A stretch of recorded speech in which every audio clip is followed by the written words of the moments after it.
Welcome back to Logo Legends, the podcast on sports teams and their identities, branding, and logos throughout history.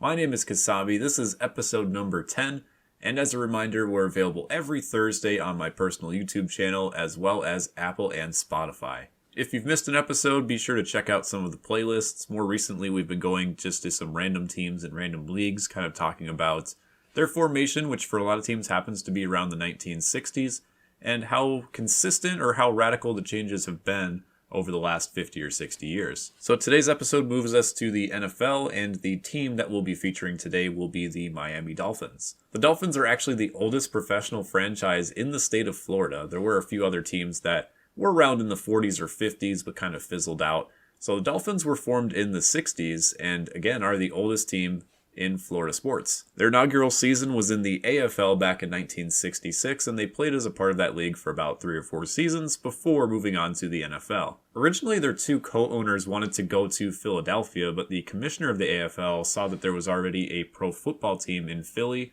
and said, hey, there's a lot of space out here in Florida, especially on South Beach, where you can get a huge fan following. Why not go there? Since there was no competition in the southern part of Florida, there was a lot of fans that grew interested in the Dolphins, and their success came quickly. They did struggle in their first 4 seasons in the AFL, but it was right around the time that the AFL and NFL merged that the Dolphins started to find their success, which was under the helm of Don Shula. They started to become more of a dominant team under his coaching and tutelage. The Dolphins would make the playoffs for the first time in 1971 and lost to the Cowboys in the Super Bowl. So they went straight from losing in a few seasons to the Super Bowl. And the next season, 1972, the Dolphins would go undefeated in the regular season, go all the way to the Super Bowl, and win the championship as well.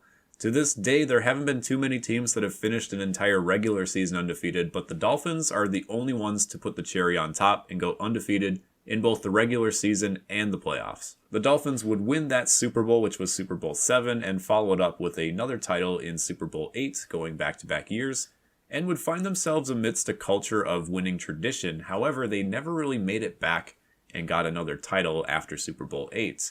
In the 26 seasons that Don Shula would coach, he'd only have 2 losing seasons, but they'd only make it back to the Super Bowl just once. Part of the success that the Dolphins had post-Super Bowl was drafting Dan Marino back in 1983 in the NFL draft.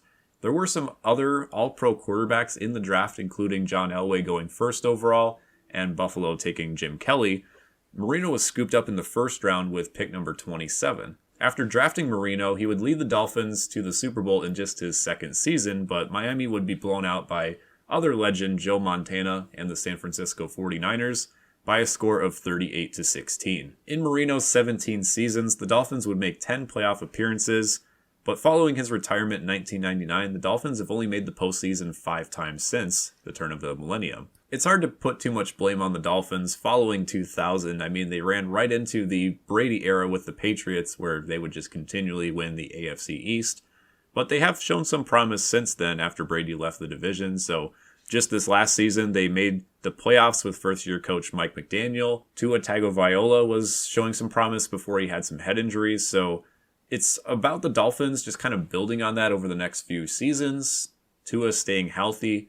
But also you have the Buffalo Bills to worry about. Josh Allen and the Bills tend to be another force to be reckoned with in the AFC East. It remains to be seen if they'll take over the AFC East the same way that Brady did with the Patriots. Regarding the Dolphins team history, a name like the Dolphins just seems pretty simple and appropriate for a team in South Florida.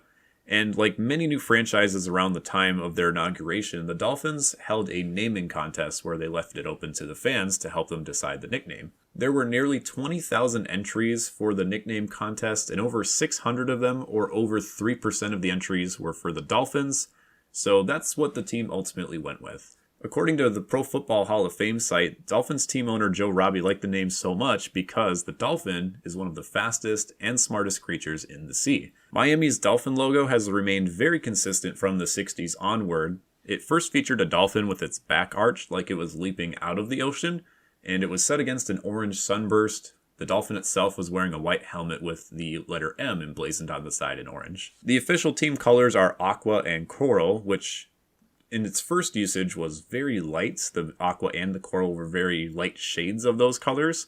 And the details on the dolphin look more reminiscent of like a hyper-realistic sketch. It wasn't until the 1980 season that the Dolphins officially got a word mark for their team, which was a curly font with a heavy aqua drop shadow, and the letters themselves were aqua, so you just had a little bit of white kind of discerning the difference between the text and the drop shadow. In 1989, the orange coral color was also tweaked to be a bit darker than the original lighter shade.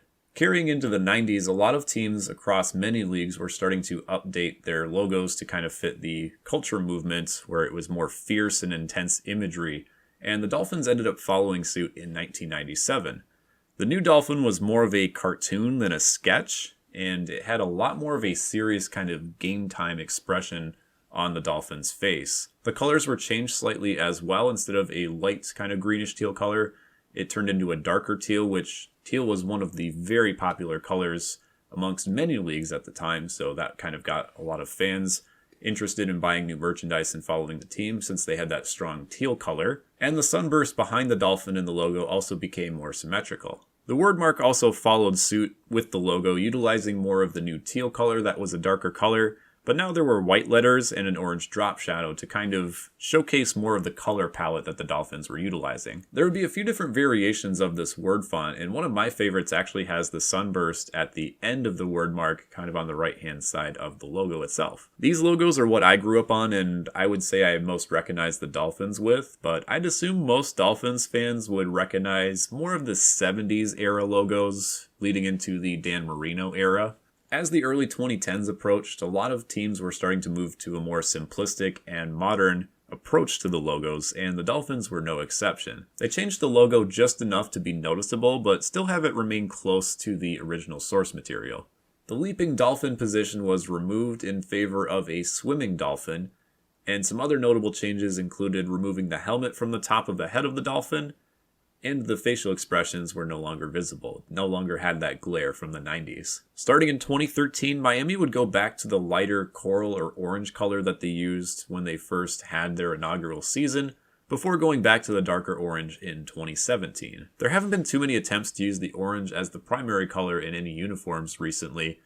They did use it back up until about 2010, and then they did have a single color rush game that they used them in 2016. I've seen a lot of fan edits of orange uniforms, and the Dolphins might make a change in favor of some orange uniforms sooner than later, but orange is a color that in most cases is better used sparingly, so it remains to be seen if the Dolphins will end up making an alternate with that orange once again. If they did use the orange as a part of the uniform, I don't think they'll go back to the full orange for both the torso and the pants. They would probably just have the top portion be orange. The new word marks just have a bit of a drop shadow now. It's not as exaggerated as their previous attempts, but it's very, very thin compared to its predecessor. The text and the letters themselves are just very thin and not very noticeable, which I'd say it's meant to not draw as much attention, considering the Dolphins have never really utilized their word marks too many times before. If you look at the uniform, they do have the fonts on top of the numbers, but it's meant to be tiny.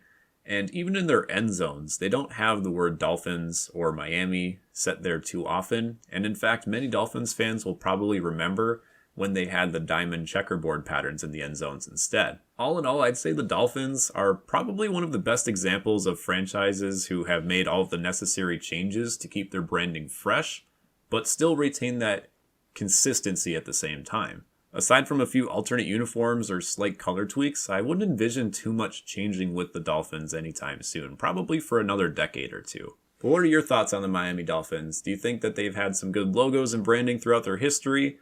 Or do you think that they should add some orange alternates in their future?